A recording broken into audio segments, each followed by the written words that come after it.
1500 8 तारीख के बाद देश देखिए 100 का मूल्य कैसा बढ़ गया, कैसी ताकत बढ़ गई, उसकी जान आ गई। भाइयों बहनों, जैसे 8 तारीख के पहले बड़ों की पूछ होती थी, 1000 और 500 की ही गिनती गिनी जाती थी, 20-50 100 को कोई पूछता नहीं था, छोटे की तरफ कोई देखता नहीं था। 8 तारीख के बाद बड़ों की ओर कोई देखने को तैयार नहीं है, सब छोटे के लिए तैयार हो गए हैं। भाइयों, ये फर्क आया है। और जैसे बड़ी नोट नहीं, छोटी नोट की ताकत बड़ी है, बड़े लोग नहीं, छोटे लोगों की ताकत बढ़ाने के लिए ये बहुत बड़ा फैसला मैंने किया।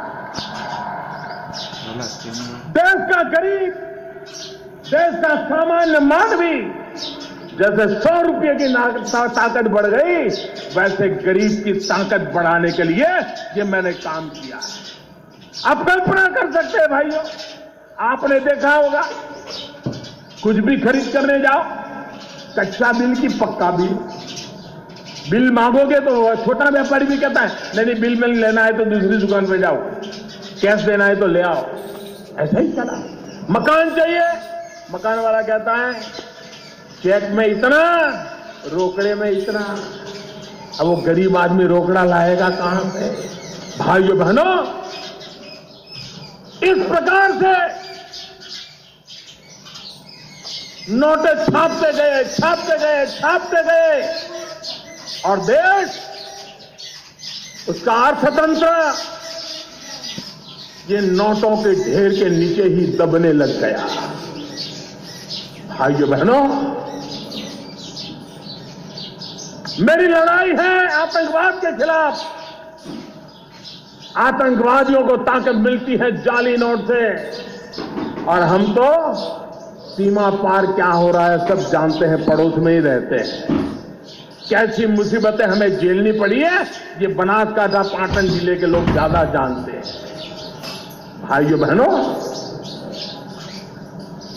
जाली नोट के कारोबारी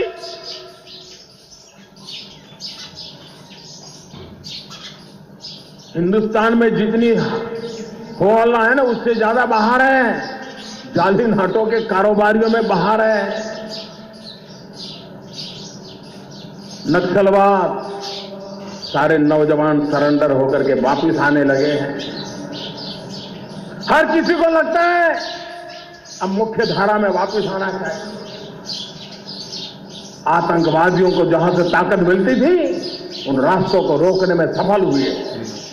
ये जाली नोट का कारोबार, उसका मृत्युगंज एक निर्णय से किया है। भ्रष्टाचार, काला धन, ये भ्रष्टाचार और काले धन में पीड़ा किसको होती थी? किसी बेईमान को न भ्रष्टाचार से परेशानी थी, न काले धन से परेशानी थी। एक भ्रष्टाचारी को दूसरे भ्रष्टाचारी को कुछ देना भी पड़ता था, तो भी देने वाला भ्रष्टाचारी दुखी नहीं था। अगर दुखी कोई था तो इस देश का ईमानदार नागरिक दुखी था, परेशान था तो इस देश का ईमानदार नागरिक परेशान था।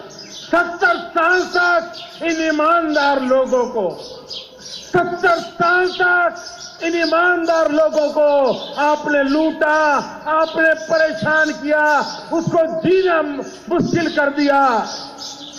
आज मैं जब ईमानदारों के साथ खड़ा हूं तो अब ईमानदारों को भड़काया जा रहा है, और मुझे खुशी है मेरे ईमानदार देश के नागरिकों ने लाखों भड़काने के बावजूद भी सरकार के इस निर्णय का साथ दिया है। मैं 125 करोड़ देशवासियों को सत नमन करता हूं कि इतना बड़े काम में उन्होंने मेरी मदद की। भाइयों बहनों,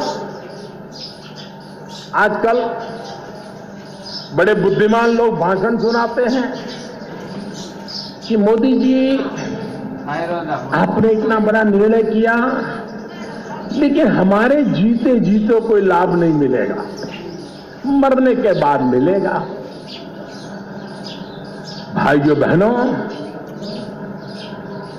हमारे देश में एक चारवाक ऋषि हो गए। ये चारवाक ऋषि कहते थे ऋणम कृत्वा धृतम पिबेत।